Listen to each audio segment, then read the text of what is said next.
Hey, welcome back. I wanted to clear up some confusion about um, the valves in the heart. And they are referred to different ways. They're referred to, let's see, I'll keep black here. Um, they each have different names, and they have multiple names just to make your life interesting. And they're really, they're made, when you do your dissection, they're very tough connective tissue, a lot different than you might think, and they are supported by tendons down here. The picture that we're going to take our final notes on shows the tendons. So let's start on the right side, the weaker of the two sides. Blood coming in from the body, the vena cava, it's pouring in down here. It's coming in from here. This is the atrium. And the first valve that we'll see is called the tricuspid valve. Tricuspid valve. And that's right here, tricuspid valve. Now, the blood will travel down to the right ventricle, and then it is passed out. What this diagram tells you is the pulmonary valve. This is also called the semilunar valve. Semilunar, like you just left a movie on the moon. So semilunar valve out to the body.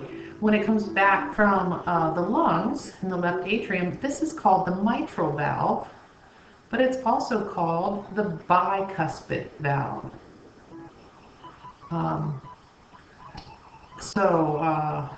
Once again, just give you different mitral or bicuspid, tricuspid. Now this says the aortic valve versus the pulmonary valve. This is often called the aortic semilunar valve.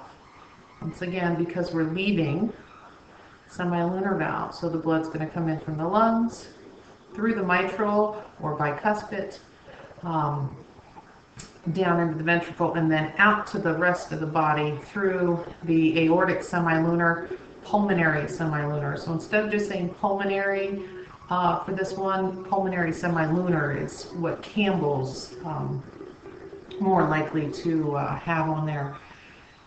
Now, I also had another picture I wanted to show you just because I really like the valves here, because this is much more accurate of what you're going to see. See how they all meet in this triangle? And then this one just has two.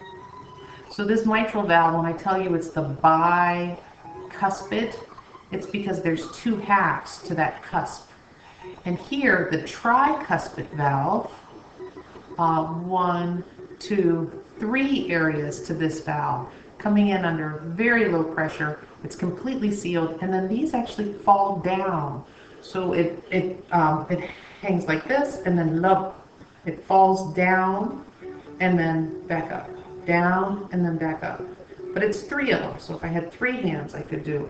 The bicuspid valve, it's just 2. I like this picture just because it's very accurate in the way it looks, and the tendons underneath here. We get little papillary muscles holding onto those tendons, and then the chordae tendineae are the tendons inside the heart when you see the dissection. So I just wanted to clear up the valve issue, and so this is a very short little video for you, and I'll talk to you later.